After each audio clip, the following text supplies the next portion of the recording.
Muy buenas, presidente. Gracias por atendernos con motivo del Encuentro Patria. Estamos aquí 4 periodistas españoles que tenemos la oportunidad de preguntarle todo lo que deseamos, que es mucho. Está José Manzaneda, Carlos Benalba, Javier Couso y un servidor, José Serrano. Gracias. Gracias a ustedes por estar en Cuba, por haber participado en Patria y también por todo lo que le han aportado a los eventos de Patria con su participación.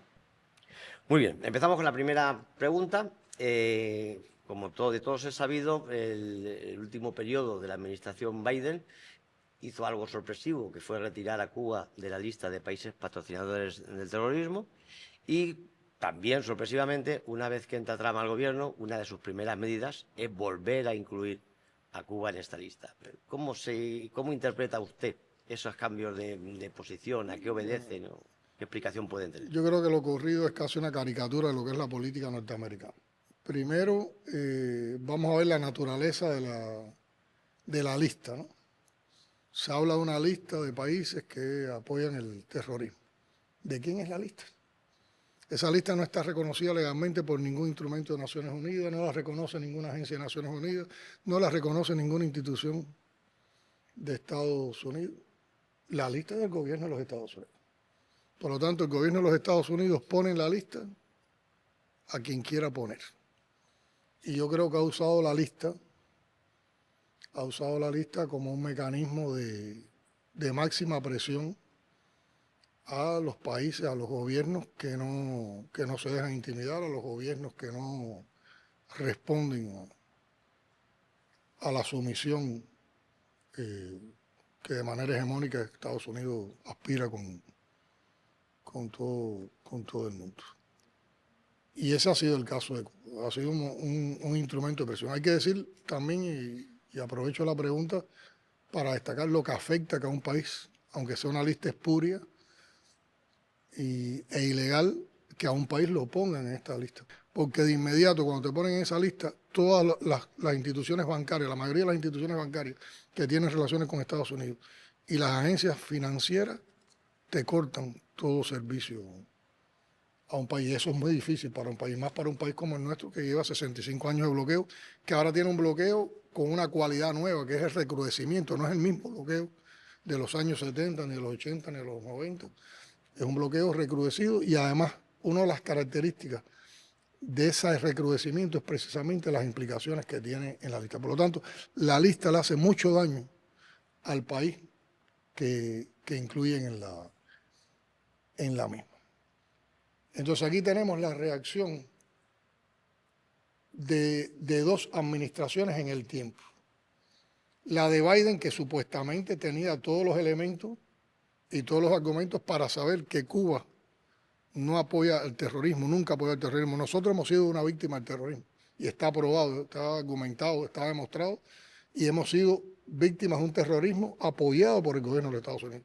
Por mencionar un solo hecho, mencionemos el avión de Barbados. Estados Unidos siempre acogió a terroristas que estuvieran contra Cuba, como fueron los casos de Posada Carriles, el propio Bosch, y son incontables los hechos de terrorismo que ha auspiciado el gobierno de los Estados Unidos contra Cuba. Por lo tanto, nosotros somos víctimas del terrorismo. Nosotros no somos un país terrorista. Nosotros no enviamos a nadie a sabotear, nadie a hacer crímenes. Nosotros mandamos médicos, nosotros mandamos maestros a los países que lo necesitan. Entonces, esa administración indudablemente tenía todos los argumentos, todos los elementos, todas las pruebas para tomar la decisión de excluir a Cuba de esa lista. Y lo hizo al final. Lo hizo al final. Casi como llevarse un legado al final de la administración de que hizo un gesto bueno ante la comunidad internacional, porque hay que decir que la comunidad internacional, de la misma manera que durante más de 30 años ha estado en contra del bloqueo y ha votado a favor de la resolución cubana en contra del bloqueo de Naciones Unidas, en los últimos años ha condenado también, junto al bloqueo, la inclusión de Cuba en la lista de países terroristas. Por lo tanto, hay una presión internacional también y hay un apoyo a Cuba a nivel internacional con relación a la exclusión de Cuba de la lista de países terroristas. Y esa administración lo hace en el momento de la salida. Y solo unos días después de asumir el poder la administración de Trump, nos incluye en la lista. Las agencias no han cambiado. Por lo tanto, no hay ningún acontecimiento nuevo que pueda decir que hay una modificación en la actitud de Cuba. No hay una prueba nueva y una nueva administración enseguida desmiente lo que dice la otra y te vuelve a incluir. ¿Qué basamento hay? ¿Qué justicia hay?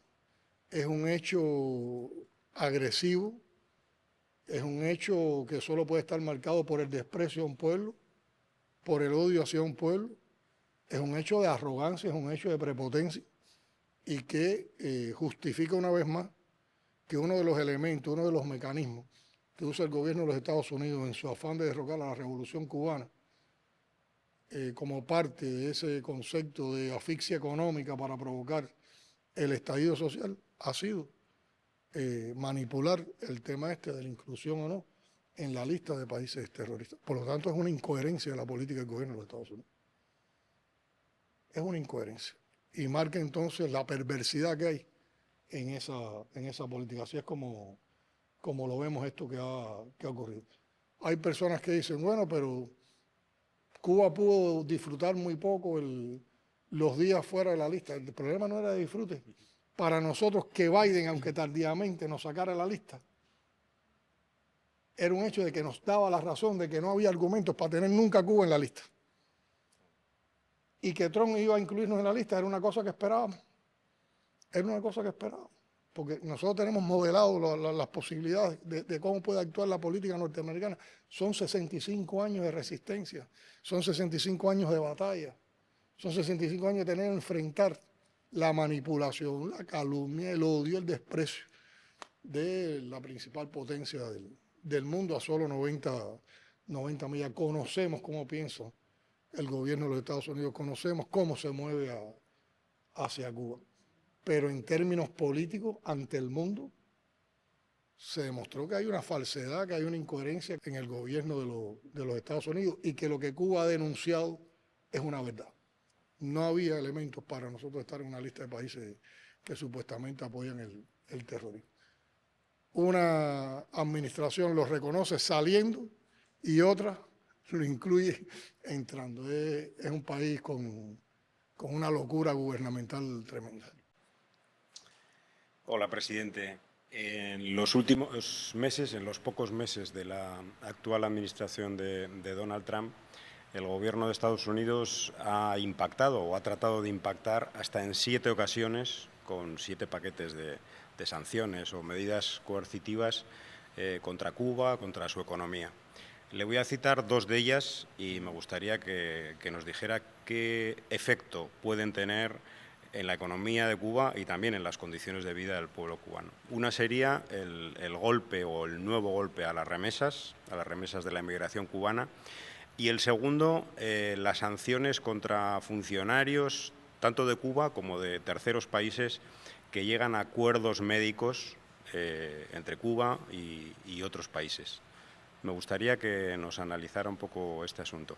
Bueno, aquí primero distinguir que hay una figura gris para nosotros dentro de la administración norteamericana actual, que es Marco Rubio, que está muy plegado, muy comprometido con la mafia anticubana de Miami.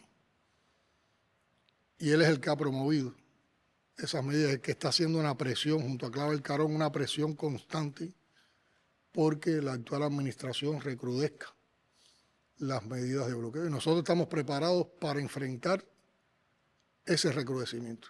Y estamos trabajando para que incluso si se aprietan más las llaves, con las llaves, las tuercas del bloqueo, nosotros con talento del pueblo cubano, con inteligencia, con innovación, con mucho esfuerzo, superar ese recrudecimiento. Entonces se trata de 2 medidas que tienen una enorme afectación para el pueblo cubano, pero no solo para el pueblo cubano, también para otros pueblos y para los ciudadanos de otros lugares del mundo. Con las remesas se le da un golpe fuerte a posibles ingresos que pueden tener un grupo de familias cubanas que tienen integrantes de su familia en los Estados Unidos, que históricamente han enviado remesas como ayuda a su familia. Cuestión que es muy normal en cualquier lugar del mundo. Yo creo que la mayoría de los países latinoamericanos siempre reconocen que una de sus fuentes fundamentales de ingresos son las remesas que envían ciudadanos que están en los Estados Unidos. Esa medida en las condiciones actuales es mucho más severa porque nosotros estamos viviendo una crisis económica compleja, una situación compleja.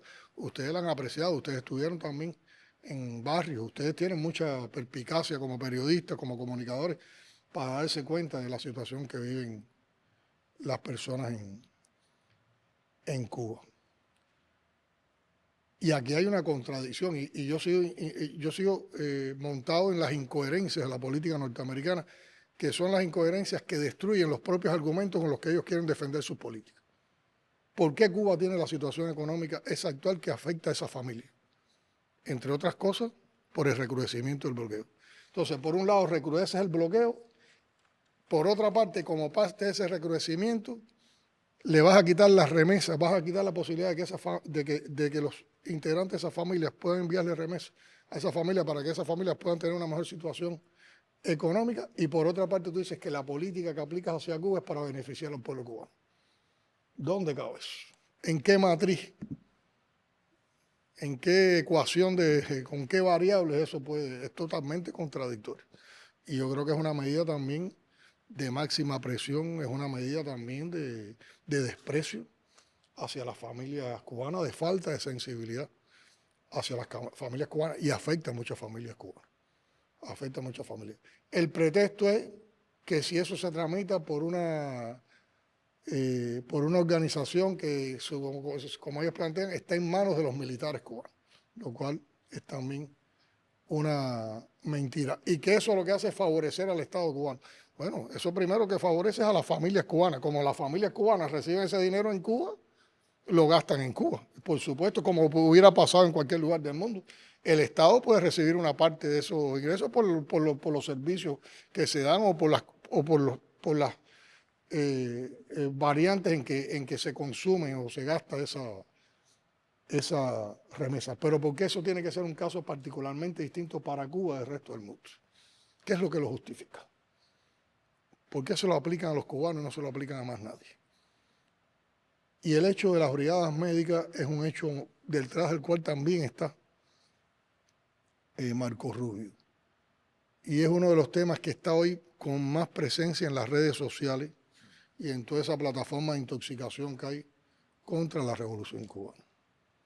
Miren, yo se los digo primero porque lo conozco, porque en nuestra familia hay personas que han cumplido misión internacionalista o cooperación médica, porque yo en mi época de joven, cuando era dirigente de la juventud, estuve al frente de los jóvenes cubanos en Nicaragua, en los primeros años de la Revolución Nicaragüense, y atendía a las brigadas médicas, o sea, que estaban en ese momento en Nicaragua, sobre todo por la parte juvenil, porque cuando tuvimos brigadas médicas en un grupo de países en el mundo, en la COVID, recibía todas esas brigadas médicas cuando regresaron a Cuba, sobre todo para ver sus vivencias, conocer sus experiencias. O sea, uno conoce la estirpe del personal cubano, de las personas cubanas, de las mujeres y hombres cubanos, enfermeras, técnicos de la salud, paramédicos, médicos de diferentes especialidades que componen esas brigadas médicas que andan por todo el mundo.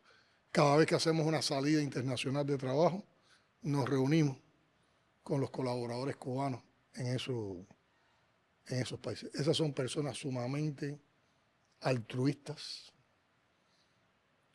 son personas, cumplir una misión médica en otro país lleva una cuota de sacrificio. Tú estás alejado un tiempo de tu familia, tú te tienes que adaptar a las condiciones de un país. Hay países donde llegan los médicos cubanos a ofertar su ayuda y los colegios médicos que no quieren ofrecerle ayuda a esos pobres y a esos lugares intrincados a los que van los médicos cubanos, le hacen una guerra también política en contra de la presencia de los médicos cubanos. Son personas muy altruistas. Reclama un esfuerzo y un sacrificio. Son portadores de valores desde el punto de vista de cómo ejercen la profesión. Muchas veces, lo he dicho, fíjense, lo digo sin ningún chauvinismo cubano, ni mucho menos. Pero es que estas cosas, si no las explicas, no se entienden. Muchas veces, amigos de otras naciones, donde han estado los médicos cubanos, dicen, pero es que el médico cubano es distinto. El médico cubano te mira a los ojos, el médico cubano te toca, el médico cubano se convierte después en parte de su familia. Esas personas son portadores de valores de la Revolución Cubana. Ahí está el legado de Martí, está el legado de Fidel, que son el profesionalismo con que se entregan al cumplimiento de su misión. Está la solidaridad. Nosotros tenemos brigadas que trabajan en proyectos de cooperación por lo que nos han pedido esos pueblos, pero siempre se ha hecho y se inició sobre una base de solidaridad. Muchas veces estas brigadas médicas nunca no han cobrado nada para el país, o sea, la propia Cuba en muchas ocasiones es la que ha corrido con los gastos. Y van de manera voluntaria, van por convicción, no van obligados. Van por convicción. Reciben, se les paga todo el salario en Cuba a sus familias, se sigue pagando el salario en Cuba. Y además reciben una retribución por lo que... Y por supuesto entra también, como parte de los convenios de cooperación, como se hace en cualquier lugar del mundo, entra una cantidad de dinero al Estado cubano. ¿Y en qué se invierte ese dinero? Es para enriquecer a nadie, se invierte en el sistema de salud. Y muchas veces cuando hemos estado en situaciones de crisis, no hemos podido ni ponérselo al sistema de salud y lo hemos tenido que coger para pagar barcos de combustible o para pagar barcos de alimentos que hemos tenido retenidos en nuestros puertos. ¿Qué es lo que le molesta al gobierno de los Estados Unidos con las brigadas médicas? Les molesta el ejemplo. Cuando Estados Unidos llega a un país e interviene con fuerzas militares y Cuba hace lo contrario, Cuba va con un ejército de batas blancas, con médicos que no son médicos solo de profesión, son médicos del alma porque se convierten en amigos de sus pacientes, se convierten en consejeros de sus pacientes. ¿Por qué tantos países en el mundo reclaman la presencia de médicos cubanos? Nosotros no le hemos impuesto las brigadas médicas a ningún país del mundo. ¿Por qué hay tanto agradecimiento a los médicos cubanos? ¿Por qué le puede molestar al gobierno de los Estados Unidos que por una colaboración o por una cooperación de manera humanista, solidaria, el país reciba ingresos para poder mejorar también las condiciones de salud y las condiciones de vida de nuestro pueblo? ¿Cuáles son las razones?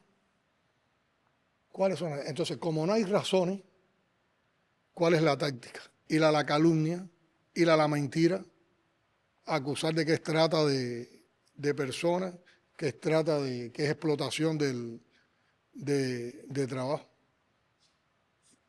Y hay que decir que las respuestas en estos meses han presionado mucho a un grupo de países, a líderes de un grupo de países, y la mayoría de los países han tenido una actitud muy digna oponiéndose a esas presiones del gobierno de los Estados Unidos con relación a las brigadas médicas. Pero además, ¿cómo se puede presentar con dignidad el gobierno de un país ante el mundo que toma una medida que es presionar a líderes de otros países y a funcionarios de otros países y decirle, si favoreces la presencia de brigadas médicas cubanas en tu país, tú no puedes entrar al mío? ¿A qué concepción ideológica, a qué manera de pensamiento responde eso? ¿Es fascismo? ¿Es ultraconservadurismo? ¿Qué es? ¿Qué de humanismo tiene esa posición? Una posición totalmente agresiva. Entonces, una vez más, se demuestra con estas dos medidas, el grupo de 7, bueno, ya yo tengo contada como 10 en esto. Todos los días sale una orden ejecutiva con algunas, no solo para nosotros, medidas para el mundo. Tan inoperantes algunas como querer cambiarle el nombre al Golfo de México o querer apropiarse de Groenlandia, o lo peor, querer borrar a los palestinos de su tierra para construir un complejo, una ciudad, un lugar de esparcimiento y ocio, una tierra que está anegada en sangre por el genocidio que se ha cometido contra el pueblo palestino. ¿De qué sentimientos estamos hablando? ¿De qué elementos políticos estamos hablando? Y todo en el caso nuestro se centra en eso, a cómo hay máxima presión para seguir recrudeciendo la asfixia económica hacia Cuba para acerca de la Revolución Cubana, y eso acompañándolo de una campaña de intoxicación mediática, desprestigiando, o tratando de desprestigiar, tratando de desmoralizar. Pero yo creo que el prestigio que han sembrado las brigadas cubanas en todo el trabajo que han hecho en todos los lugares del mundo donde han estado, va por encima de esas presiones y de esos anhelos imperialistas. Hay un ejemplo de humanidad, hay un ejemplo de estoicismo, hay un ejemplo de algo que muchas veces ya en el mundo actual no se menciona, que es la solidaridad, entender qué es la solidaridad. ¿Y qué es entender la solidaridad como lo hacen esos médicos? Desde una visión de revolucionario cubano, que no es solidaridad es dar lo que me sobra, solidaridad es compartir lo que tengo.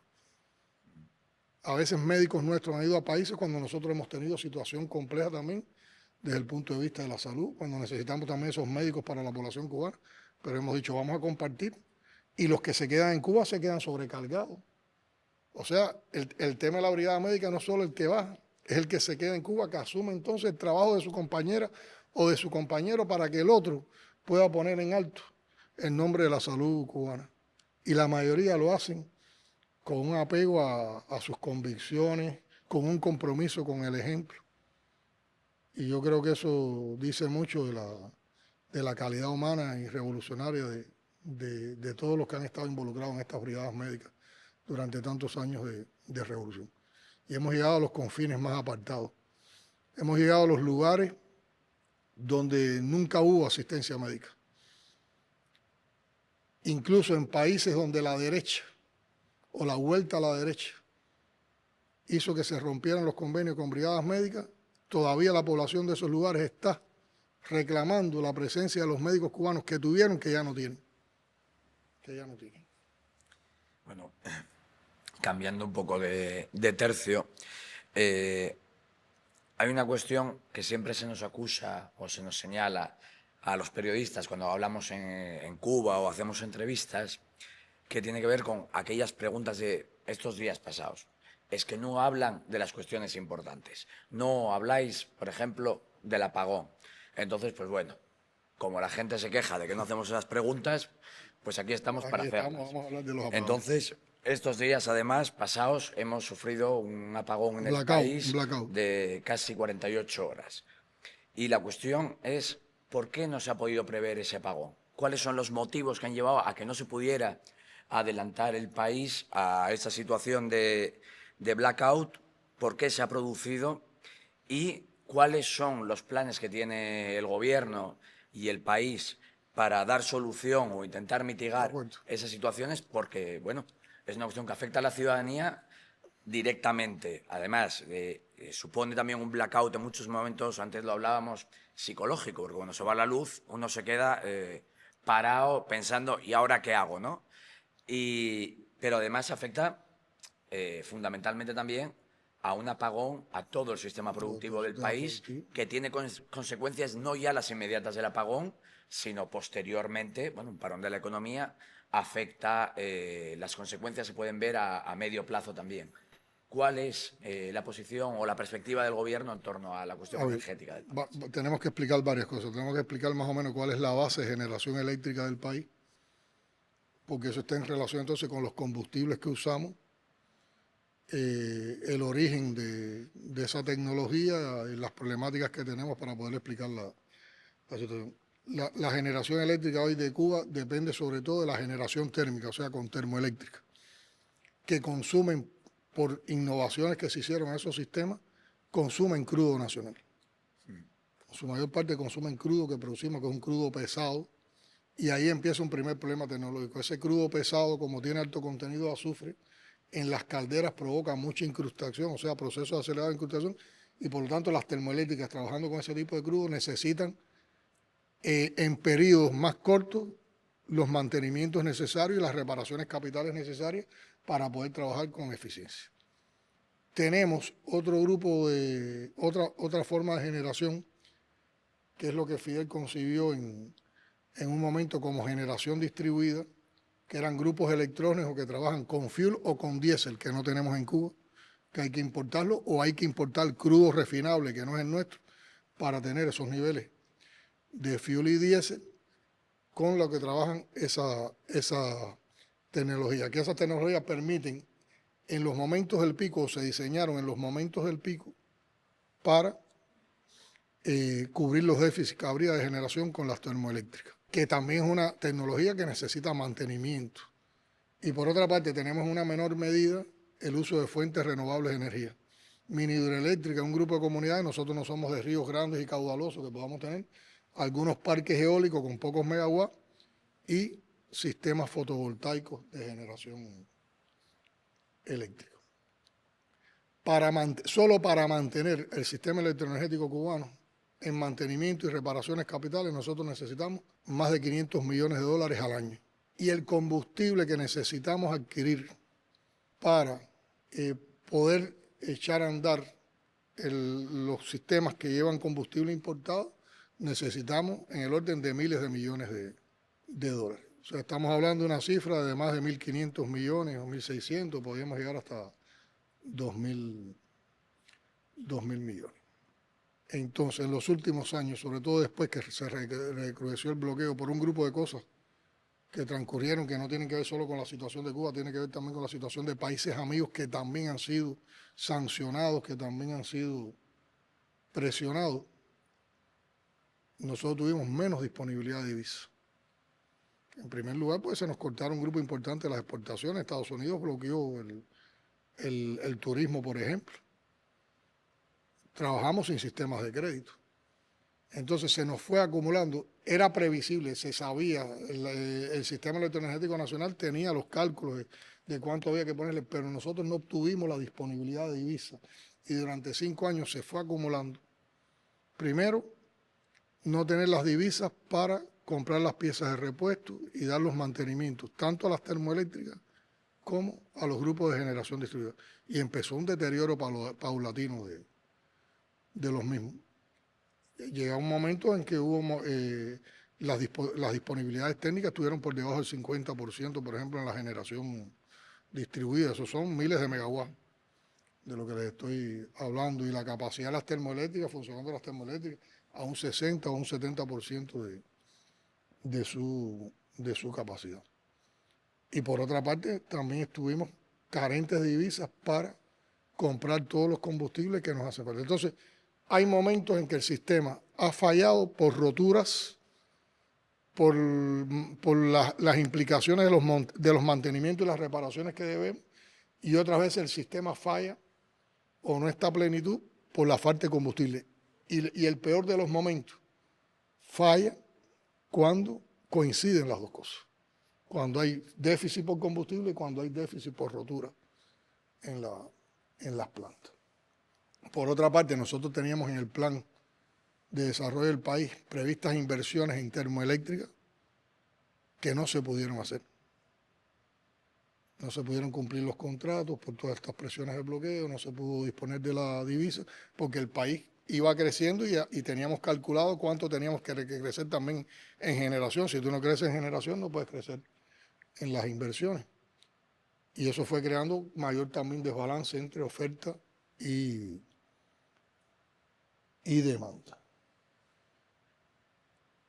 Y eso es lo que ha provocado esto. Entonces, hoy en las condiciones actuales, el sistema es muy inestable. Aparte de todas estas cosas, ¿qué pasa? Que nosotros ahora ya sí hemos podido, con un grupo de elementos, de planes de negocio que hemos realizado, de encadenamiento con otros sectores de la economía, que no los puedo explicar claramente para que no nos persigan, para que no nos ataquen, pero hemos encontrado salidas y alternativas para ir recuperando toda nuestra capacidad de generación, tanto distribuida como en las termoeléctricas, como en inversiones en parques solares. Yo les voy a explicar todo eso. Pero en estos momentos, como había tanto deterioro, a la vez, porque queremos estar en una mejor situación en los meses de verano, a la vez están varias unidades térmicas, o sea, varias termoeléctricas, que están en procesos planificados de reparaciones capitales o de mantenimiento que les debíamos, pero que los estamos pudiendo hacer ahora. Pero están paradas, están en esos, por ejemplo, están los 2 bloques de la termoeléctrica de Césped en Cienfuegos, que es una termoeléctrica que está en el centro del país y que es básica para poder soportar las fluctuaciones de frecuencia, que es una de las causas que provoca los blackouts en estos sistemas. Es un diseño que tiene esa termoeléctrica que facilita eso. Y ella lleva meses fuera del sistema porque ahora el primer bloque va a entrar el 11 de abril y el otro bloque entra en mayo. Ya para el verano van a estar. Y así tenemos alrededor de 6 o 7 unidades que están en proceso de mantenimiento y están fuera. Entonces, con esas 2 cosas que le dije, de lo que debemos, de los problemas que tenemos de deterioro, la falta de combustible que hemos tenido, los déficits de combustible que hemos tenido en los primeros meses del año y la coincidencia de las salidas que han sido salidas necesarias para que entren con toda su vitalidad, pone el sistema en una situación de, como se le conoce, de inestabilidad. Por lo tanto, cada vez que se produce un fallo o una rotura, que puede ser en una de las plantas de generación, pero puede ser como pasó el pasado fin de semana en una subestación, el transiente o la oscilación que le incorpora el sistema es tan alto y el sistema está tan inestable que no hay la capacidad para poder atenuar esa situación. Y se producen los blackouts que se puede producir en cualquier lugar del mundo con sistemas inestables. Y que por lo general, cuando estas cosas pasan en el mundo, volver a levantar un sistema es cuestión a veces hasta de semanas. Y nuestros técnicos, nuestros especialistas, nuestros ingenieros han ido logrando esto, reduciendo los tiempos y ya prácticamente hemos recuperado en 2 o 3 días las últimas afectaciones. Ahora, ¿qué está pasando? ¿Y cuáles son las luces? ¿Cuáles son las salidas? Bueno, con un grupo de alternativas que hemos tenido y también con cooperación de países amigos, hemos encontrado determinadas posibilidades de financiamiento para hacer reparaciones que teníamos pendientes y mantenimientos a termoeléctricas que se van a ir incorporando al sistema. También hemos encontrado determinadas posibilidades para apoyar procesos de ir recuperando capacidad de generación en las islas de generación, en los bloques de generación distribuida. Y estamos haciendo una enorme inversión que este año abarca más de 1000 megawatts en parques fotovoltaicos. Por lo tanto, nosotros, por ejemplo, en el mes de marzo, en el mes de febrero, incorporamos los primeros 2 parques de 20 megawatts cada uno. Ya eso nos está, son 21,8 más o menos. Ya eso nos están dando más de 40 megawatts en más de 6 horas del día. Ahora en marzo vamos a incorporar 6 parques más. Entre abril y junio incorporamos 7. Por ejemplo, cuando terminemos marzo, nosotros vamos a tener ya 170 megawatts más incorporados. Cuando terminemos el primer semestre del año, vamos a tener 560 megawatts. Y cuando termine el año, vamos a haber incorporado más de 1000 megawatts. Y el año que viene vamos con 1000 megawatts más en paneles fotovoltaicos. Y una parte de ellos con acumulación. O sea que esos no generarían el día, esos acumularían y ayudarían por la noche. Por lo tanto, nosotros vamos a llegar a tener una penetración de más de un 20% con fuentes renovables de energía, que es un camino de avance, no es de resistencia solo, es de avance. Por eso digo resistencia creativa, no es solo resistir, es avanzar. Eso nos va a permitir depender tanto de combustibles fósiles. Por lo tanto, esos combustibles fósiles, vamos a depender menos de ellos y vamos a tener entonces una cantidad más disponible para la economía o para apoyar la generación distribuida en los horarios de la noche y también quitarnos el pico. Pero con estas inversiones que estamos haciendo nosotros en pocos meses, en el horario del día no debemos tener apagón. Porque con fuentes fotovoltaicas vamos a aguantar. Y eso el año que viene, con las inversiones del año que viene, van a estar en un momento mejor. Y por lo tanto los bloques de generación distribuida se nos van a quedar más para apoyar la noche. Pero además vamos a tener de noche más capacidad disponible también en las termoeléctricas porque estamos haciendo todos los mantenimientos y todas estas recuperaciones, tanto en la generación distribuida como en las termoeléctricas. Hemos llegado también a determinados acuerdos y proyectos de cooperación donde vamos a desarrollar la extracción de petróleo, o sea, la producción de petróleo y gas cubano. Vamos a aumentar las capacidades de generación también con gas en el proyecto de Energas. Y vamos a ir introduciendo en el mercado interno un grupo de equipos electrodomésticos que funcionan también con panelería fotovoltaica. Estoy hablando de equipos pequeños para iluminarse en las casas, de ventiladores que trabajan con paneles fotovoltaicos, se cargan, de muchos de estos equipos que hay. Por lo tanto, todo eso va a ir dando una preparación a la población para, en caso de un apagón, estar mejor preparado, va a dar más calidad de vida, más nivel de vida, y por otra parte nosotros vamos a ir hacia una estabilidad del sistema electroenergético. Estamos también elaborando un grupo de planes para futuras inversiones y hemos planteado una política de desarrollo de las fuentes renovables de energía, que una de las cosas que facilita es que la importación por personas jurídicas o por personas naturales o por emprendimientos particulares que importe sistemas fotovoltaicos para generar la energía que va de su vivienda, de su negocio, eso, también eso facilitar. Esos sistemas en ocasiones dan la energía que consume el lugar donde se instalan, pero también generan en exceso y eso se le paga. O sea que es una inversión que también tiene una posibilidad de recuperación y hay países, por ejemplo, como hay países asiáticos que alrededor de un 10 o un 14% de la generación eléctrica es por los sistemas que la gente tiene instalados domésticamente. Y ese también es otro de los caminos por los que vamos transitando. Por lo tanto, hay un programa de gobierno para la recuperación del sistema electroenergético nacional. Y ya vamos teniendo los primeros resultados discretos, pero ya tenemos en el mes de febrero más de 40 megawatts. Vamos a tener con cierre del mes de marzo más de 170 megawatts.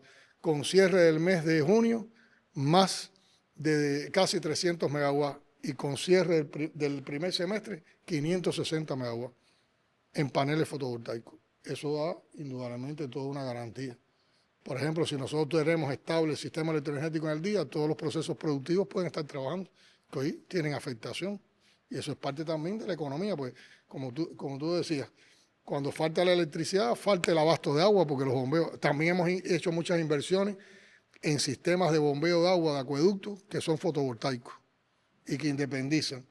Estamos también en una inversión a partir de una donación de un país amigo, donde las viviendas que quedan en Cuba, Cuba tiene más de un 99% de electrificación, pero nos queda un grupo de viviendas aisladas en zonas muy intrincadas, que es que este año le ponemos sistemas fotovoltaicos y esas viviendas van a tener también electrificación. Fíjate, en medio de toda esta coyuntura, estamos pasando un momento complejo de crisis, pero están las salidas, están las luces, y eso es lo que siempre estamos explicando cuando vamos a los recorridos estos que yo les hablaba ayer en el encuentro que tuvimos con la población.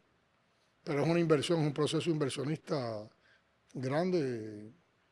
En estos momentos están entre proyectos, movimiento de tierra, ingeniería, ya casi montados, más de 52 parques fotovoltaicos.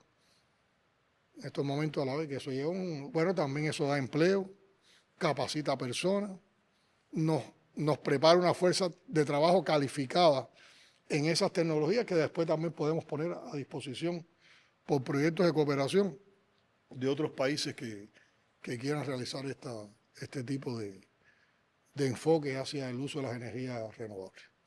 Y estamos quitando carga contaminante, estamos preservando el medio ambiente, y estamos buscando desarrollo y crecimiento económico y social con estas inversiones. Pero ahora sí estamos expuestos a cosas tan molestas como los apagones, sobre todo apagones a veces de muchas horas. Uno de los momentos más difíciles de las relaciones entre la Unión Europea y Cuba fue aquella llamada posición común que impulsó el presidente español José María Aznar. Afortunadamente se acabó y dio paso a un acuerdo de diálogo político y de cooperación. Presidente, ¿cómo valoraría actualmente las relaciones entre la Unión Europea y Cuba, y también, ya que somos españoles, con el gobierno español actual? A ver, es así como explicas. A partir de la firma del acuerdo de diálogo político en el 2016, que se empezó a implementar en el 2017, ha existido...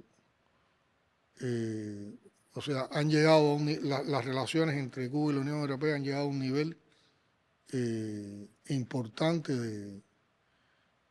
de trabajo. Hay un respeto mutuo, hay concertación en diferentes temas, hay un espacio para dialogar y yo creo que lo que está ocurriendo, lo que está asignando las relaciones entre Cuba y la Unión Europea es precisamente el acuerdo de diálogo político. Y está respondiendo a eso. Acá hay un acuerdo que nos permite dialogar y discutir en lo político y también a tener proyectos de cooperación. Y eso marcha muy bien. Eso marcha muy bien. Ahora nosotros estamos en el 4º ciclo de implementación del acuerdo político. Es un ciclo que contempla todo un grupo de valoraciones en las relaciones de manera integral, ciclos de conversaciones también sobre temas de interés, y que termina siempre con una valoración en el Consejo del Acuerdo de Diálogo Político y en el Comité Conjunto del Diálogo Político. Y evalúa el resultado de la etapa que transcurre. Y entonces, después que ocurre esa valoración, iniciaríamos el 5º ciclo del Acuerdo de Diálogo Político.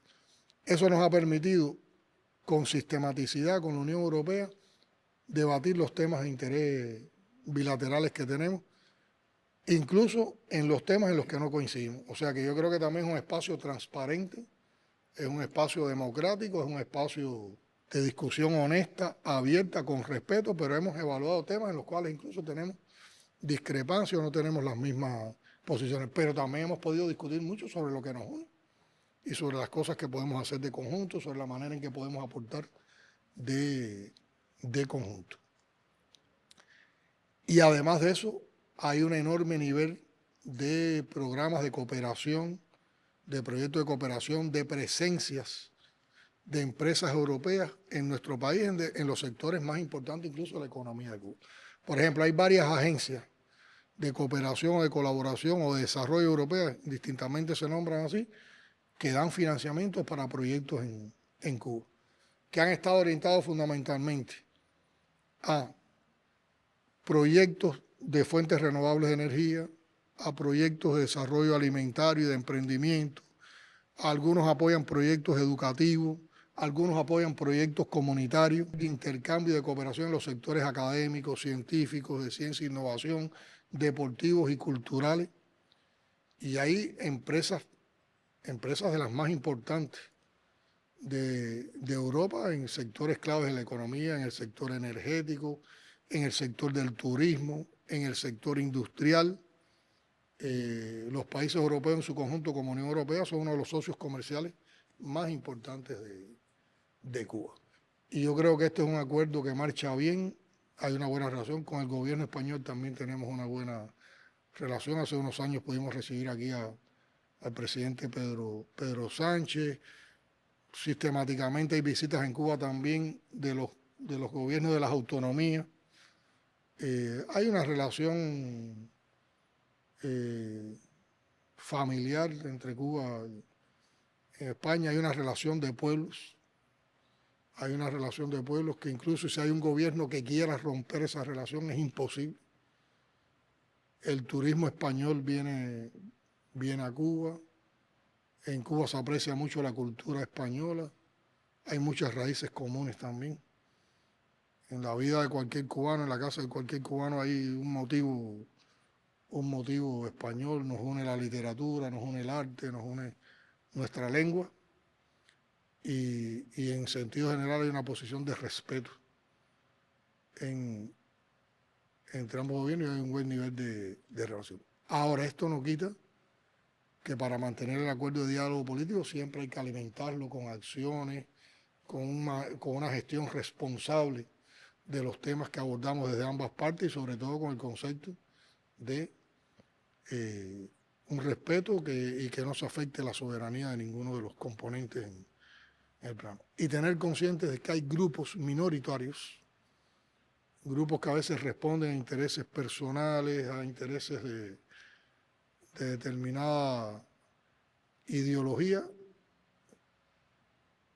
que están muy interesados en que se rompa el acuerdo de diálogo político entre Cuba y la Unión Europea y que constantemente están moviéndose y en foros internacionales o en el Parlamento Europeo o en el Parlamento de algunos gobiernos tratan de ubicar puntos ríspidos para provocar una ruptura. Pero yo creo que la manera en que se ha ido consolidando el acuerdo de diálogo político, la responsabilidad que ha existido de las partes que componen el acuerdo de diálogo político ha avanzado mucho y no se puede suponer que que el intento de una minoría pueda desbaratar lo que ya se ha construido.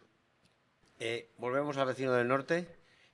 Una de las medidas controvertidas de tantas de Donald Trump ha sido la deportación de migrantes, algunos de ellos de países que tenían un tipo de residencia especial, que eran cubanos, venezolanos o nicaragüenses.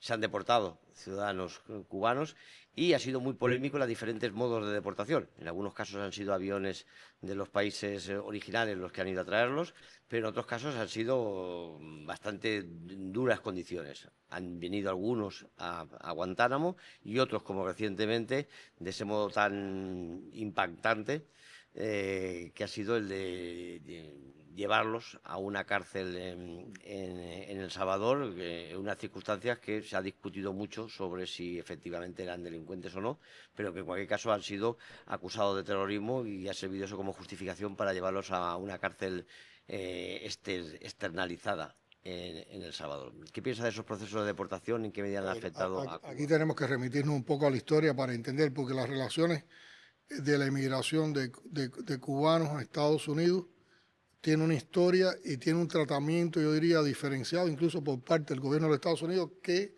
matiza algunas de las consideraciones que se pueden hacer sobre el tema. Por ejemplo, Estados Unidos, el gobierno de Estados Unidos, desde el triunfo de la Revolución, ha usado el tema de la emigración también como parte de esa política para desestabilizar los procesos en Cuba.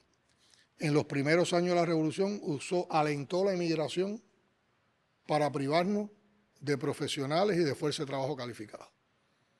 O sea, abrió las puertas, como no se las abrió a ningún otro país ni a ningún ciudadano del mundo, pero de manera selectiva, para que a Cuba lo abandonaran los pocos médicos, los pocos ingenieros, los pocos profesores universitarios que había en aquel momento como producto del régimen anterior a la Revolución, que no era un régimen que tuvo una educación gratuita, ni una educación inclusiva, ni amplia, o sea, no había mayoría de fuerza de trabajo calificada.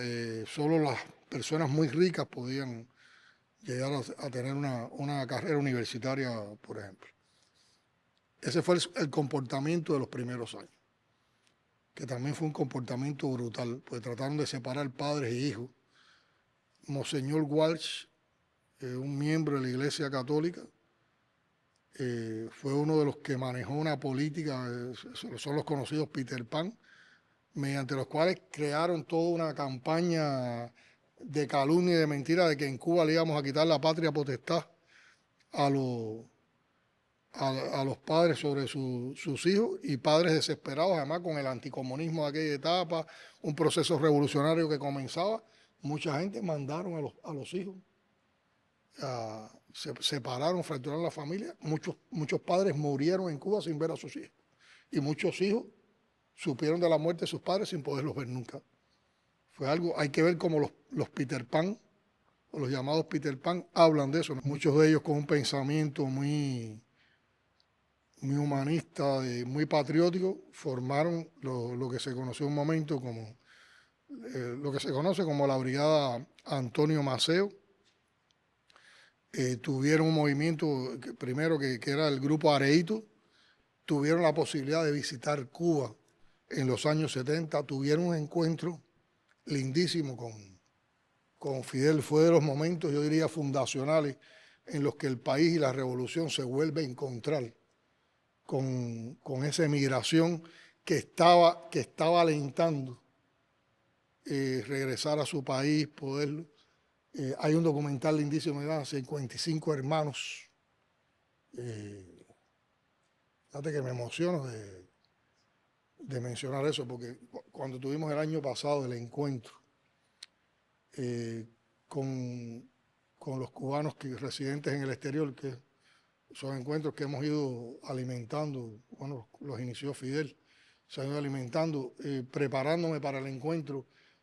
Volví a ver el documental, que lo había visto cuando era estudiante preuniversitario, y me volvió a remover los sentimientos, porque hay que ver las cosas que han vivido esos muchachos y sus anhelos. Bueno, hay mártires de ese movimiento. Había un muchacho muy valiente, muy de muchos valores, Carlos Muñiz Varela, que fue asesinado en Puerto Rico en un atentado por los elementos estos contrarrevolucionarios terroristas, solo porque había venido a Cuba y porque manifestaba una relación con Cuba. O sea que hasta esa emigración tiene sus mártires, causas del terrorismo amparado por el gobierno de los Estados Unidos. Entonces, esa fue la primera etapa en que Estados Unidos usó la emigración como parte también de la política de esta depresión y de buscar la ruptura, de buscar la desestabilización del país. Y después vinieron los momentos, que son los que vivimos hoy todavía, de alentar a que los cubanos abandonaran el país para provocar una inmigración insegura, desordenada e ilegal, muchas veces ilegal. Y para eso usaron tácticas muy perversas también. Por ejemplo, hay una conocida ley de ajuste cubano que le da los beneficios a un cubano que llegue por vía desordenada a los Estados Unidos, tiene las posibilidades de empleo, de residencia, de incorporarse a la sociedad norteamericana que no tiene ningún otro latinoamericano ni ningún otro ciudadano del mundo. Entonces, por un lado, tú estás apretando con una política de bloqueo de máxima presión que tiene implicaciones económicas en la vida de las familias cubanas, y por otro lado los estás alentando a que como parte de esa situación rompan con su país y ingresen, pero no de vida ordenada, sino por una manera desordenada, insegura, al territorio de los Estados Unidos. Y eso, por supuesto, la acumulación de esos problemas en el tiempo ocasionó crisis y hemos vivido varias crisis migratorias. Por lo tanto, en los años 80, el gobierno de Estados Unidos y el gobierno de Cuba firmaron acuerdos migratorios que están vigentes hoy. Que esos acuerdos migratorios implican responsabilidad y compromiso de ambas partes. Y en esas crisis migratorias que hemos tenido, bueno, aquel momento en que a emigrados cubanos los metieron en la base norteamericana, en el territorio ilegalmente ocupado de la provincia cubana de Guantánamo. A mí no me gusta cuando la gente dice en la base de Guantánamo, porque la base no es guantanamera, la base no es cubana. La base es norteamericana en un territorio ilegalmente ocupado de la provincia de Guantánamo. La firma de esos acuerdos y en virtud de esos acuerdos, por lo que nosotros, no es particularmente Contrón, hemos recibido en todos estos años vuelos de personas de estas que el gobierno de Estados Unidos deporta, bajo las condiciones con que Cuba firmó esos acuerdos. O sea, eso no es nuevo. Eso que está pareciendo nuevo para otros países, nosotros los tenemos en acuerdo con los Estados Unidos. Ahora, no admitimos presiones en las deportaciones.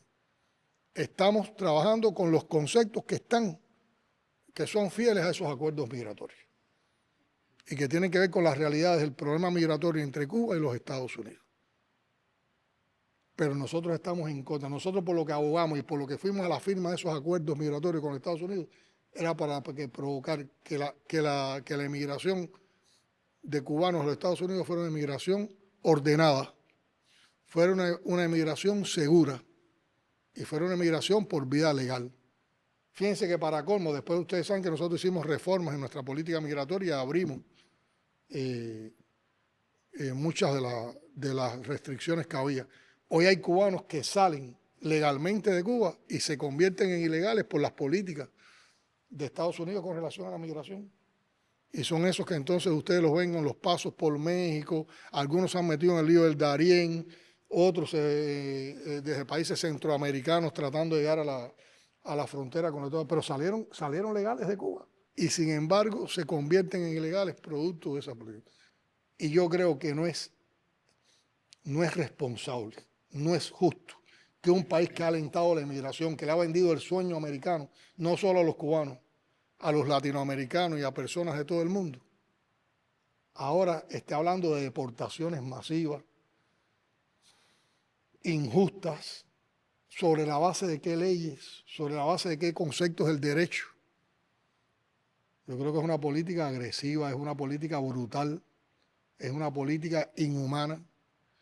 Y yo lo que creo que lo que tiene que prevalecer en las relaciones entre los países en el mundo, lo que tiene que prevalecer en en el tratamiento a un problema tan general, tan global como es la emigración, es que hay una armonía y que hay una garantía para las personas ejercer sus derechos y no una represión, y mucho menos las deportaciones masivas. Nosotros hemos prohibido que la gente en Cuba se bajen esposados. Un deportado a Cuba no se puede bajar esposado. No admitimos eso. A suelo cubano no llega nadie esposado.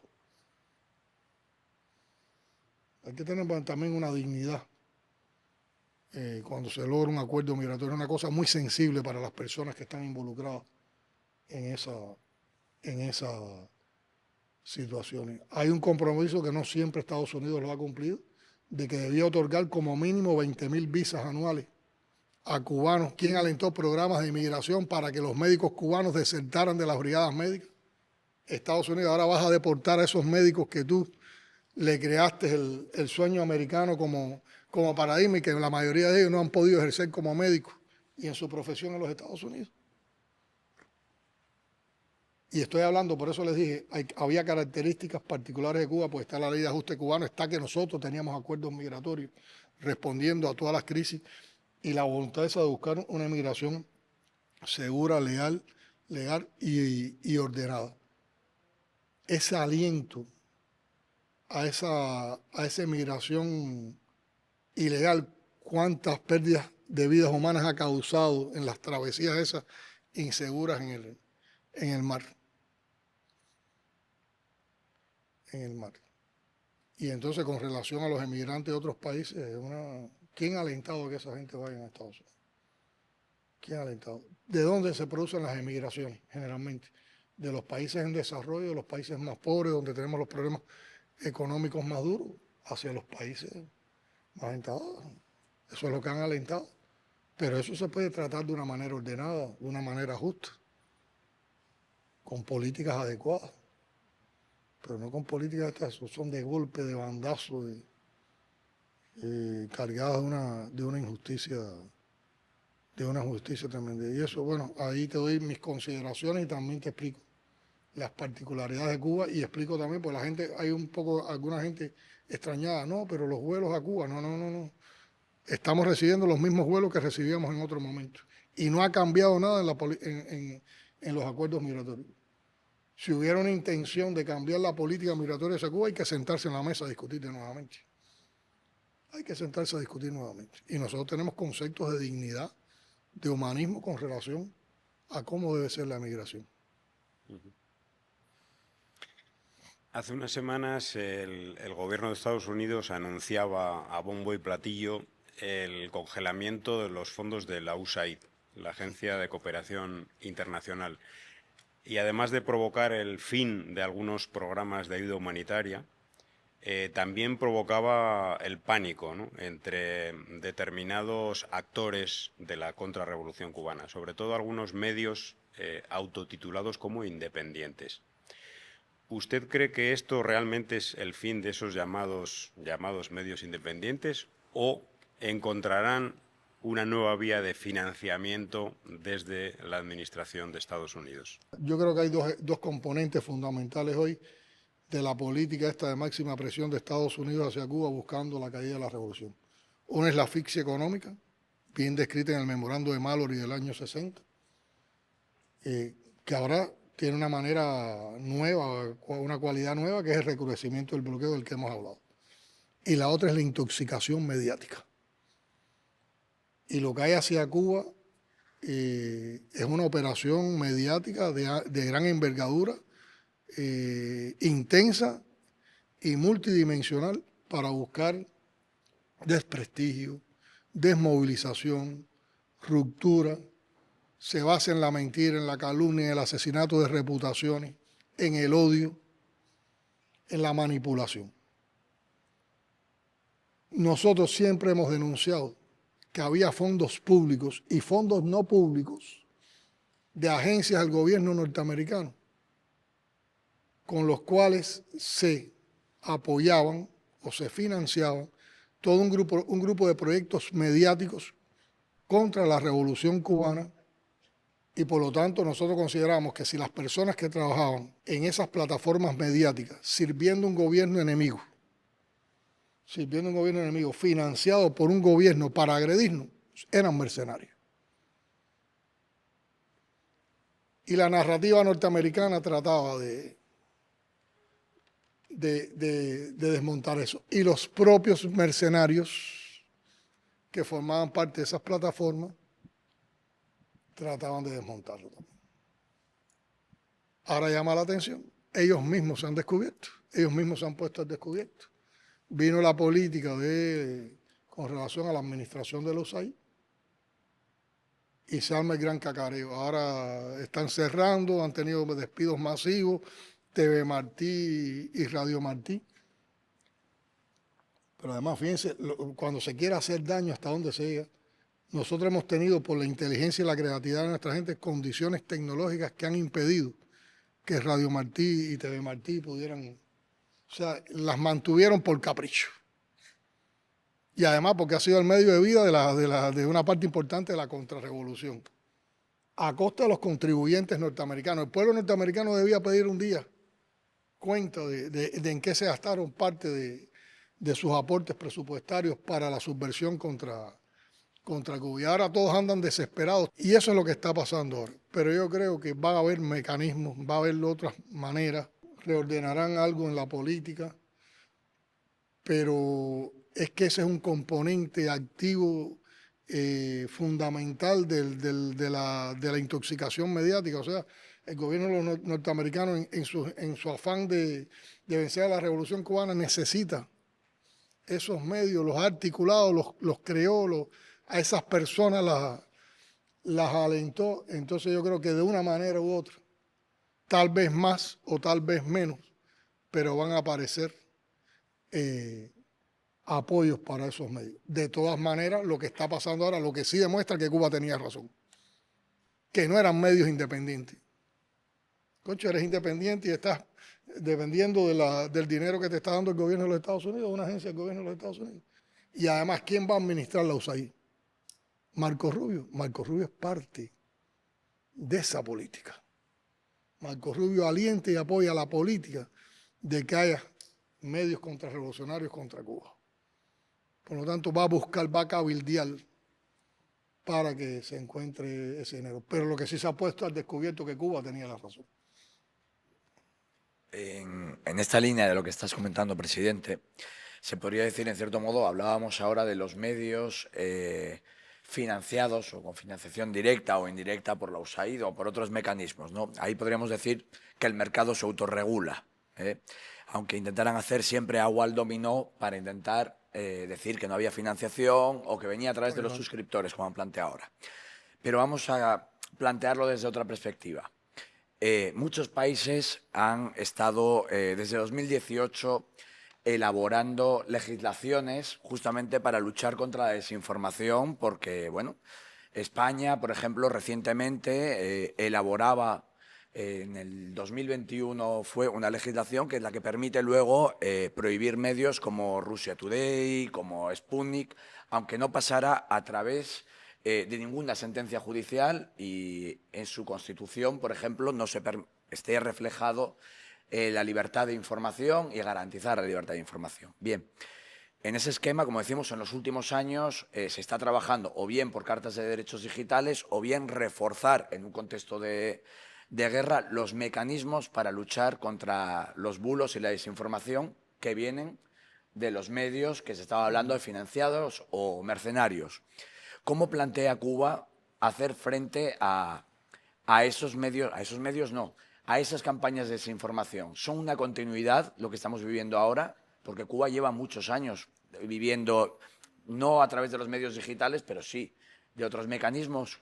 ¿Cuáles son en esas transformaciones digitales? ¿Cómo plantea Cuba, como el resto de países del mundo que están articulando mecanismos? ¿Cómo Cuba plantea articular mecanismos para luchar o análogamente contra la desinformación? Y además, si tiene algún tipo de acuerdo con otras naciones, como ocurre, globales o entre naciones, para colaborar en la lucha contra la desinformación. A ver, yo creo que es parte de la misma lucha mediática, del mismo enfrentamiento mediático de las campañas de desinformación de todo momento, que Fidel con la Operación Verdad en los primeros años de la Revolución lo denunció, Y ahora hay otras armas y hay otras trincheras. Y una de ellas es las redes sociales. Y nosotros hemos aceptado el reto. Vamos a luchar en las redes sociales y vamos a luchar para vencer. Ahora, si vamos a luchar, es que tenemos las personas que van a luchar. Entonces yo creo que todo esto tiene un entramado donde hay que contemplar varios factores. Primero está que los que participen conscientemente. Y por lo tanto son gente que se tienen que sentir patriotas, que tienen que tener una conexión con nuestra identidad, con nuestra historia. Y eso lo estamos trabajando y formando con los jóvenes. Sobre todo con los jóvenes que son los que trabajan mejor todas estas tecnologías. Por supuesto, toda la formación que tienen una parte importante de los revolucionarios cubanos que están presentes en las redes sociales. Hay que decir que en un primer momento nosotros llegamos tarde a las redes sociales. Les diría más, a nosotros nos montaron el 11 de julio con una enorme operación mediática de convocatoria por las redes sociales. En esos momentos nosotros no estábamos casi en las redes sociales. Por lo tanto, ahí también sacamos experiencia. Porque además fue abrumadora la cantidad de mensajes de odio con que se trató todo el tema del 11 de julio.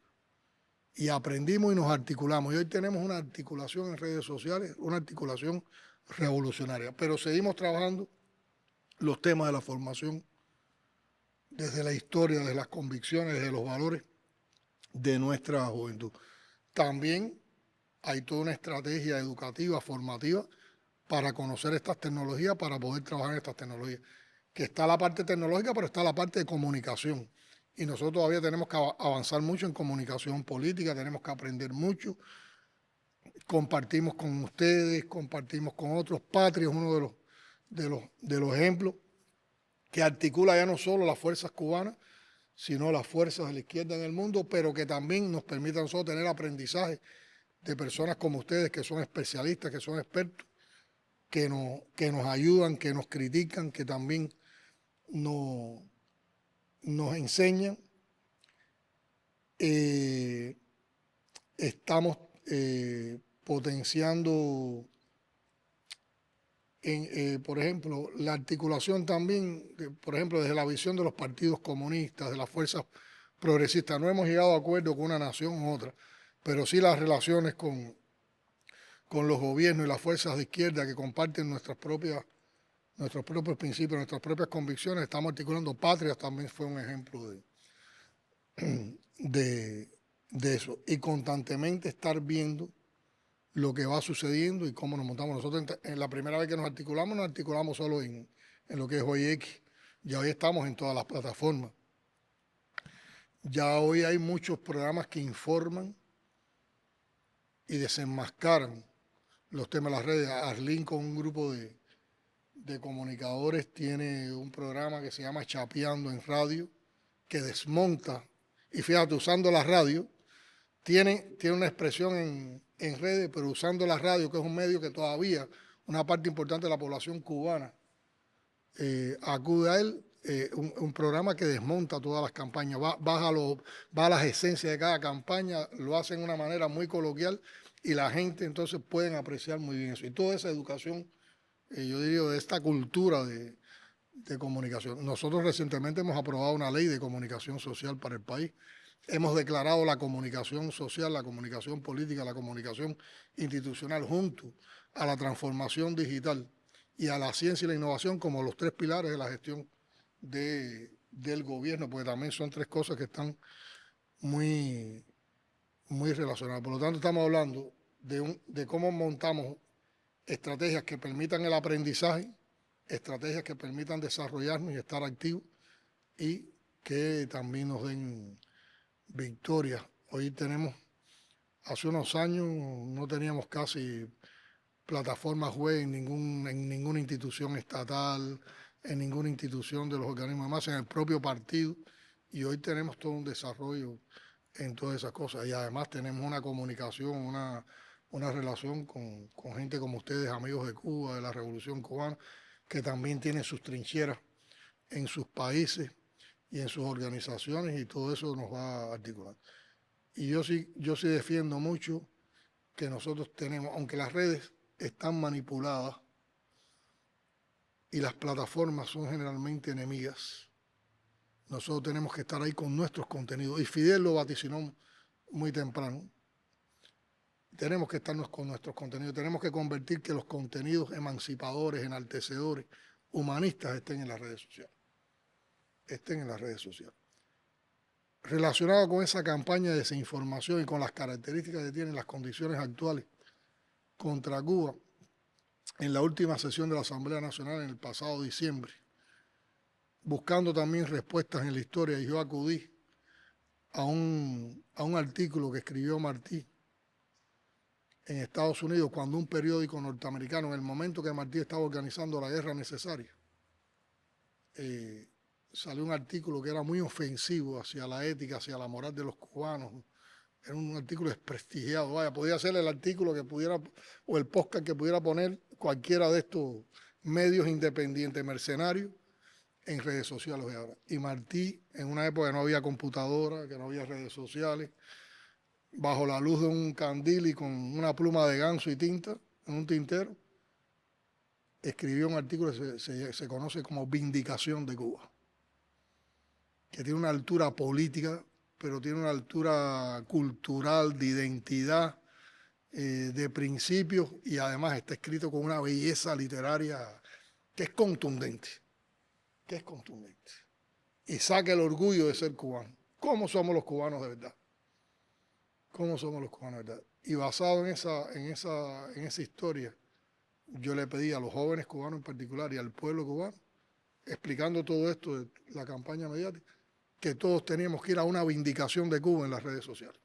Y todos los días tenemos que vindicar a Cuba en las redes sociales. Y eso es también otra de las articulaciones que estamos haciendo en estos momentos. Presidente, usted habló muy acertadamente, estamos viviendo un momento complicado en la humanidad, ejemplarizado. Un momento de incertidumbre, es un mundo inseguro y de incertidumbre. Ejemplarizado en el genocidio contra Palestina, pero también vivimos momentos esperanzadores, ¿no?, que ya los anunció Fidel y Chávez. La multipolaridad, la emergencia. Cuba forma parte del bloque de los BRICS desde enero de este año. ¿Qué supone de positivo para el país y para los ciudadanos cubanos? ¿Qué va a suponer de positivo pues, estar en este bloque de multipolaridad? A ver, para nosotros primero es un orgullo haber podido ser incluidos en los BRICS y agradecemos mucho el apoyo que tuvimos de un grupo de países, sobre todo de los fundadores de los BRICS, para que Cuba pudiera estar en el estatus que está hoy en los BRICS. Ahora, ¿qué son los BRICS? Los BRICS, digamos que es el modelo antihegemónico para las relaciones entre los pueblos. El BRIC yo diría que es el espacio que tiene el sur global para desarrollar relaciones de verdad basadas en los principios de la multipolaridad, del respeto mutuo, del respeto a la soberanía, a la autodeterminación. En los BRIC lo que se defiende es el multilateralismo. En los BRIC nadie está por encima de nadie. En los BRIC lo que se fomenta es la cooperación. En los BRIC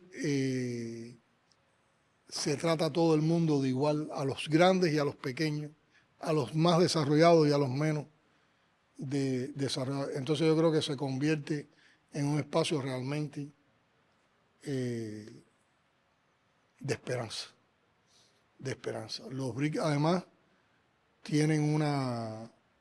han organizado un banco de desarrollo que los mecanismos que está propiciando de trabajar con mercados compensados, de trabajar con las monedas, reconociendo las monedas de los países, rompe la estructura y rompe la lógica financiera que tiene hoy el orden económico internacional, exclusivo, injusto, explotador que existe hoy en el mundo.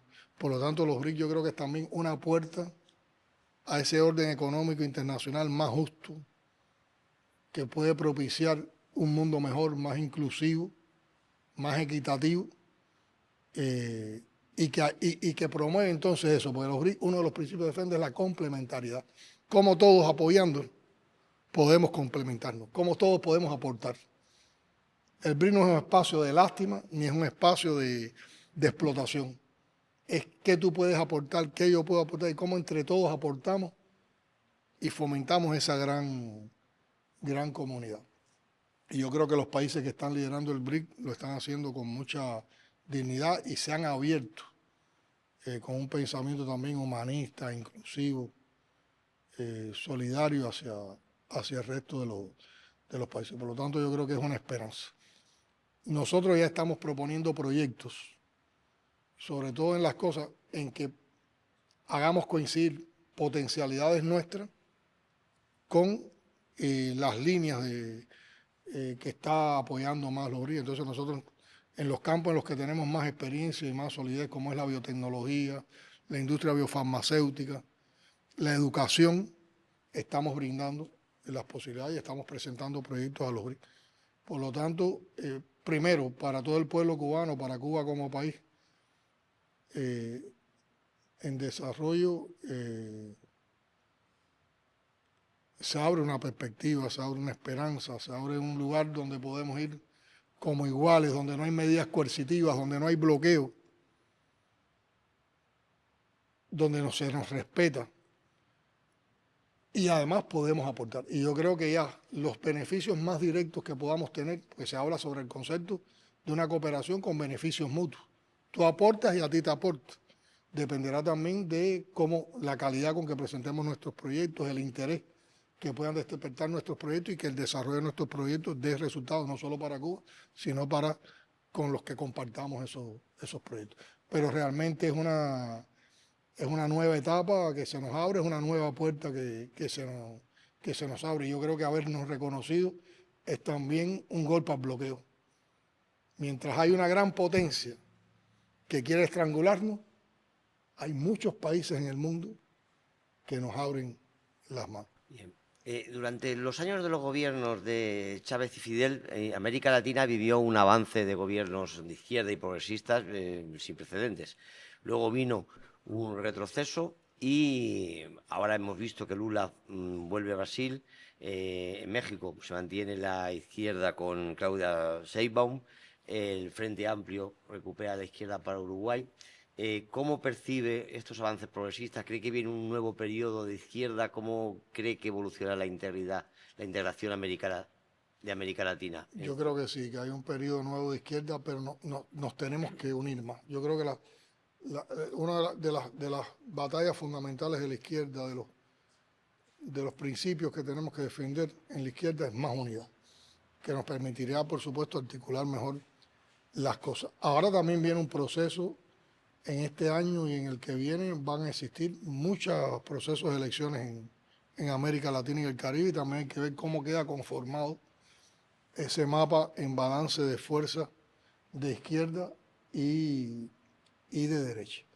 Pero yo creo que en la misma medida en que hay ese resurgimiento, esa recomposición de la izquierda en América Latina en estos momentos, preocupa mucho las nuevas tendencias, que no son solo en América Latina, son en el mundo, de las nuevas corrientes ultraconservadoras, de extrema derecha, fascistas, discriminadoras, que empiezan a moverse en el mundo y que también tienen presencia en América Latina y tienen presencia en figuras que ocupan cargos importantes en algunos gobiernos o en partidos políticos que empiezan a tener determinadas ubicaciones en el poder en diferentes países.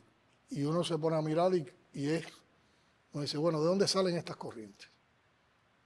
Son corrientes que salen del capital.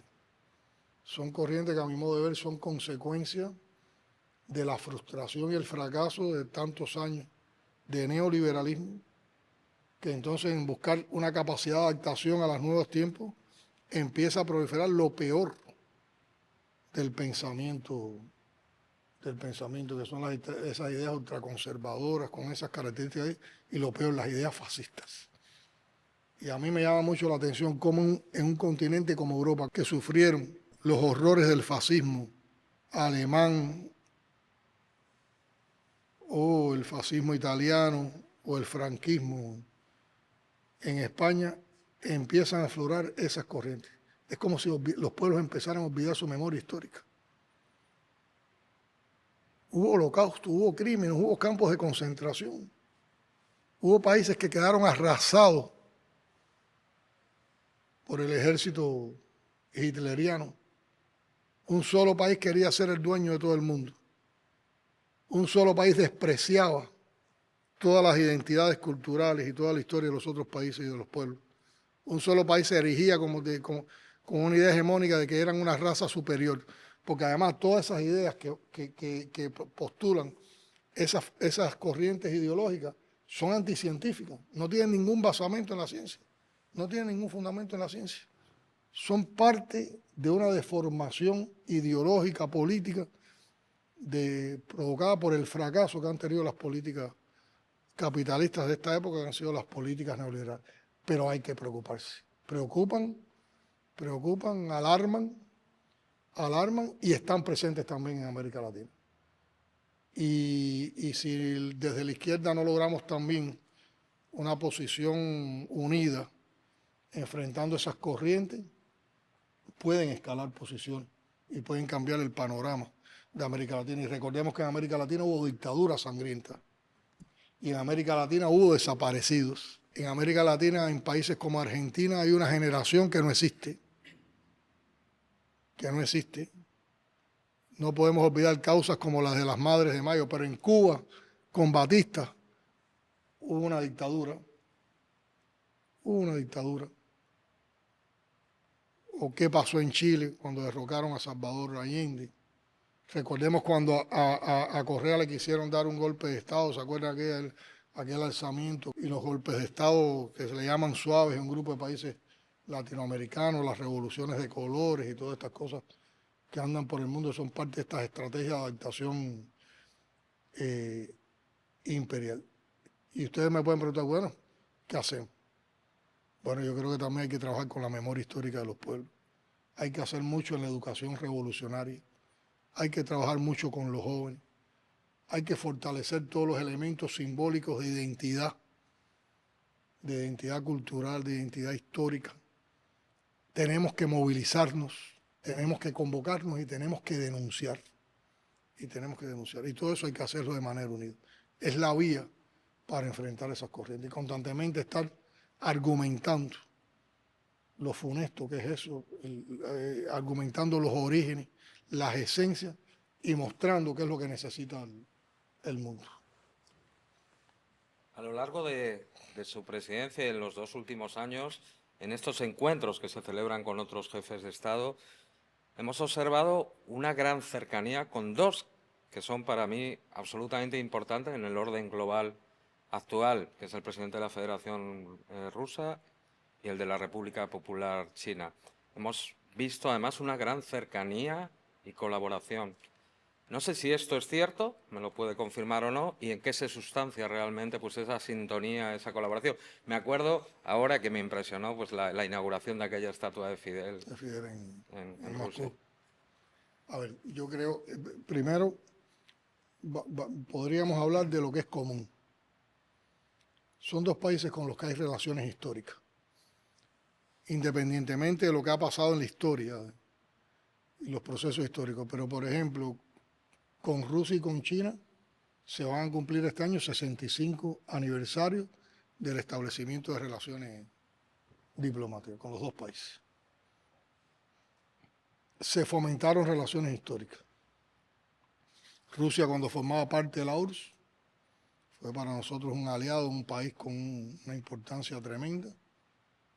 Hubo una relación histórica de los líderes de la Revolución Cubana, del comandante en jefe Fidel Castro, del general de ejército con los líderes rusos en todas las épocas, con los líderes soviéticos en todas las épocas.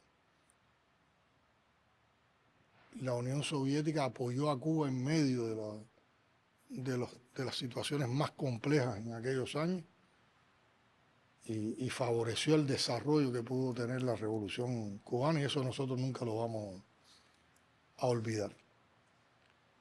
Y China, Cuba tiene el orgullo, el sano orgullo, de que fue el primer país del hemisferio occidental que reconoció a la República Popular China y que abrió relaciones con la República Popular China.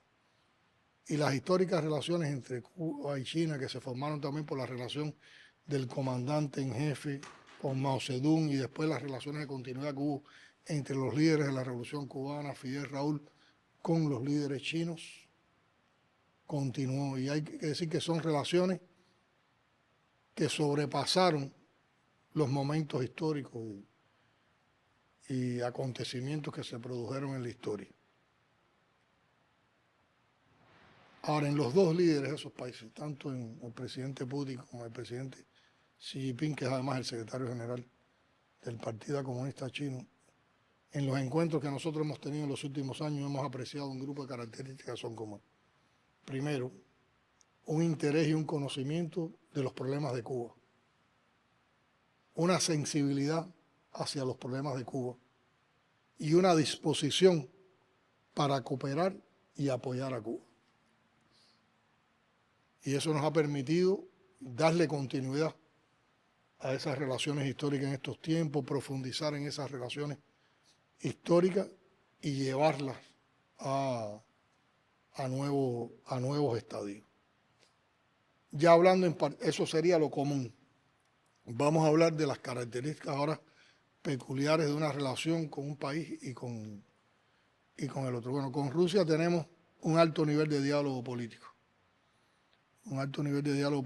Concertamos criterios y evaluaciones al abordar temas globales, al tratar temas también y posiciones en eventos internacionales, en foros internacionales, sobre la base de los principios que compartimos. Hay un intercambio de visitas en las dos direcciones, de visitas de alto nivel de gobierno, parlamentaria y de Estado. Y también hay un importante intercambio económico comercial. Hay una parte importante del empresariado ruso y esfuerzos gubernamentales de la Federación de Rusia que apoyan programas que están como fundamentales en el Plan de Desarrollo Económico y Social de Cuba.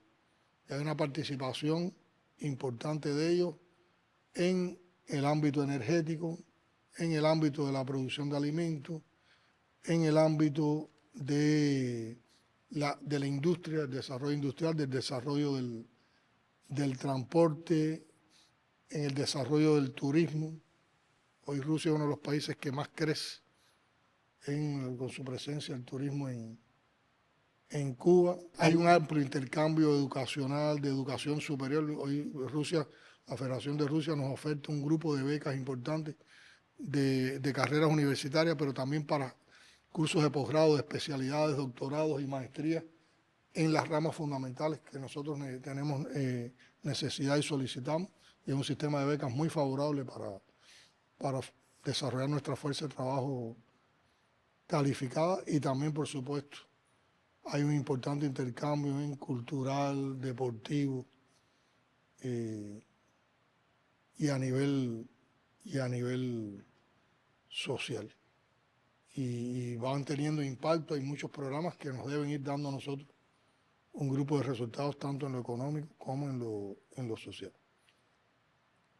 Y nosotros hemos tenido también nuestra posición con relación a cuál fue la verdadera causa del conflicto entre Ucrania y Rusia. ¿Quién alentó ese conflicto? ¿Quién sacó la mejor parte de ese conflicto?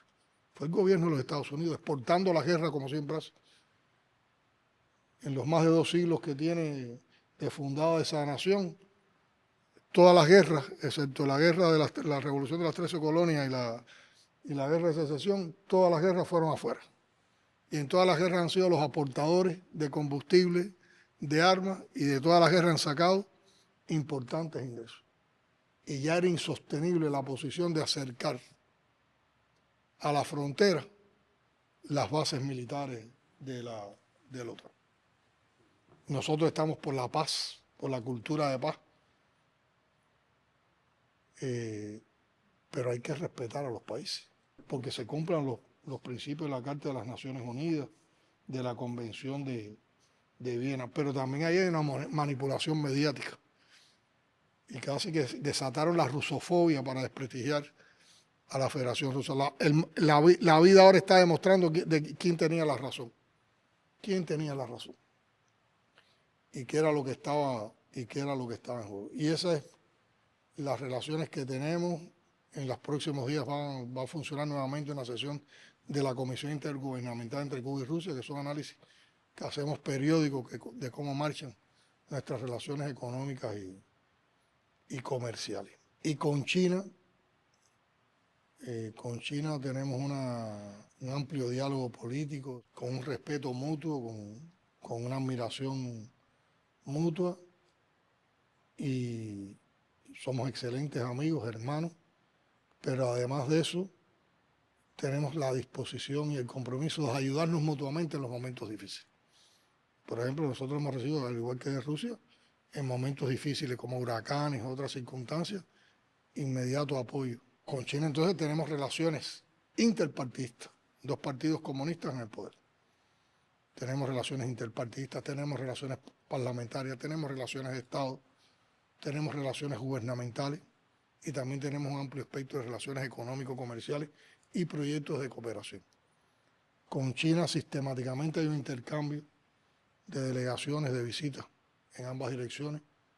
Con China sistemáticamente hacemos intercambios desde el punto de vista partidista de las experiencias que nos podemos aportar mutuamente de los procesos de construcción socialista en nuestros países, respetando las características de la construcción socialista de cada una de nuestras naciones.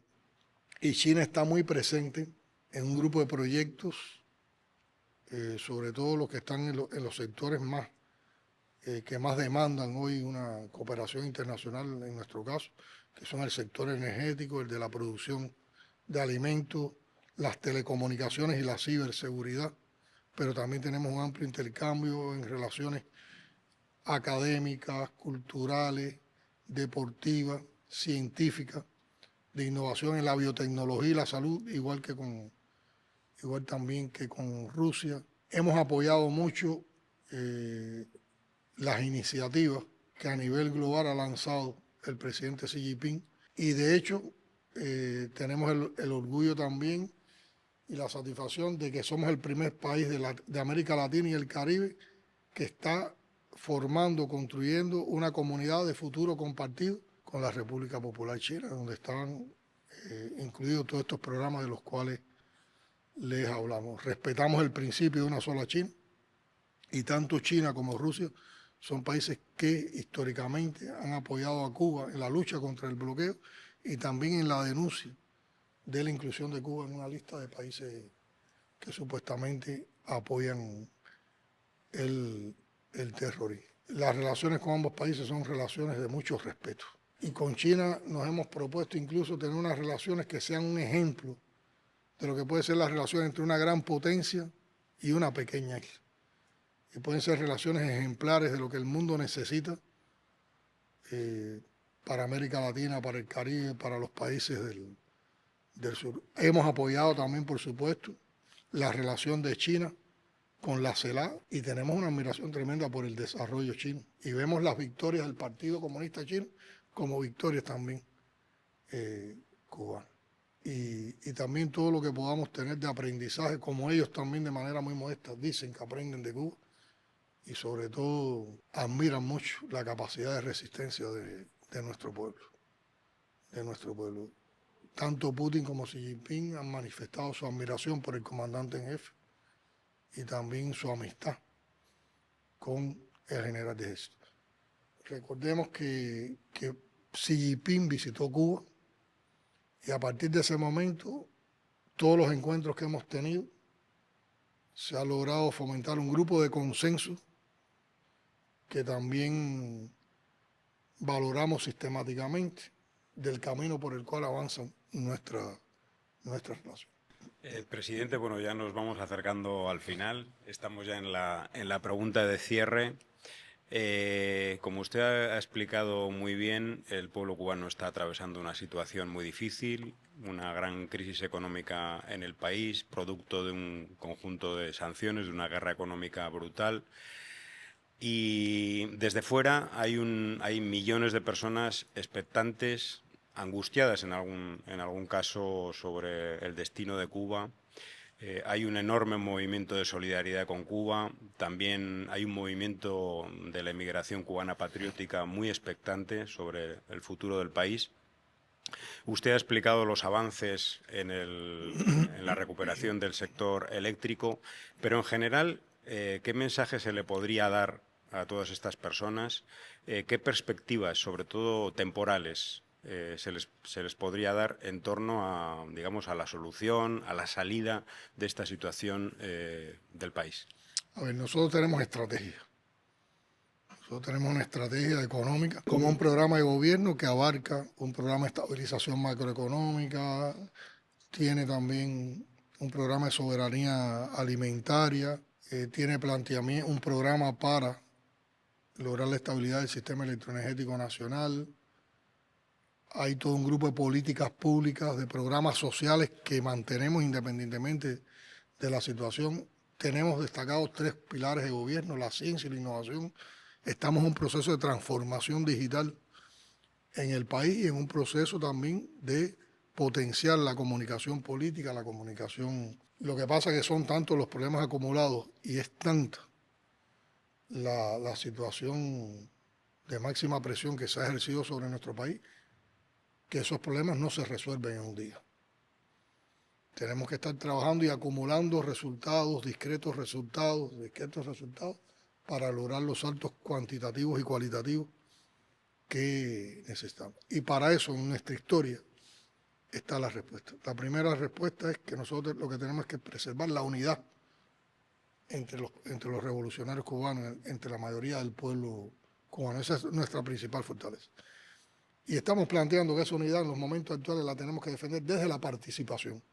Y por lo tanto, en cada momento nosotros estamos promoviendo la mayor participación posible de la población cubana en la toma de decisiones, en el análisis, la valoración. Estamos pidiendo la mayor vinculación de los dirigentes con la población en los escenarios donde la población protagoniza los principales procesos políticos, los principales procesos económicos y los principales procesos sociales. Yo le explicaba que mi sistema de trabajo o el sistema de trabajo del partido tiene como elemento fundamental estar en las provincias, estar en los municipios, estar en los territorios, estar dándole la cara a la gente, explicándole estas cosas, explicándole la salida, explicándole también lo que estamos haciendo, explicándole lo que tenemos que hacer, convocando a hacer, pero dando la cara de frente, con honestidad, oyendo las críticas. Nosotros en el país se ha reestructurado el sistema de creación normativa. Hoy todas las políticas y todas las leyes que se discuten en la Asamblea llevan procesos de consulta. Hay grupos de expertos donde están representados todos los sectores de la población, los jóvenes, las mujeres, las personas más y las instituciones que tienen más dominio sobre los temas, que en todo hay un enfoque desde el marxismo, desde la defensa de la construcción socialista para evitar desviaciones, que en todo esté también en presencia de las ciencias sociales para todo hacerlo un análisis holístico y que todo tenga un aporte de los juristas para que las leyes, las políticas de verdad, desde que se empiezan a gestar, salgan con robustez. Y entonces con un grupo de consultas populares ponemos los proyectos de leyes, se ponen de inmediato en plataformas digitales para que la gente libremente pueda hablar, y ya casi que cada vez que vamos a discutir una ley en la Asamblea, han pasado por 26 proyectos, pues se van teniendo en cuenta todo lo que van proponiendo. Y hay procesos que los hemos hecho totalmente masivos. Un proyecto como el Código de las Familias, que es un código totalmente moderno, inclusivo, que reconoce las particularidades de todas las familias cubanas, lo llevamos a consulta popular con toda la población y además a referéndum, ejercicios democráticos que pocas veces se hacen en el mundo, pero así lo hicimos con la Constitución. Y otras por su alcance, no llegamos al referéndum o a la consulta popular masiva, pero tienen elementos de consulta popular, elementos de consulta en los sectores, en en los que están, trabajando mucho con los jóvenes.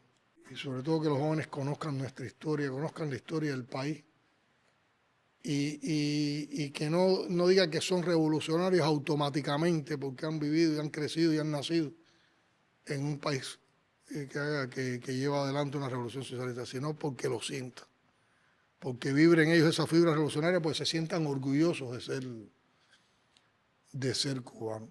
Hablando claro siempre de por dónde son los problemas. Hay problemas que tienen que ver lo que más frena nuestros sueños, lo que más frena las realizaciones del pueblo cubano, eso lo digo responsablemente, que es el bloqueo. Pero también hay cosas que tenemos que mejorar y perfeccionar dentro de nuestro trabajo interno. El pueblo cubano resiste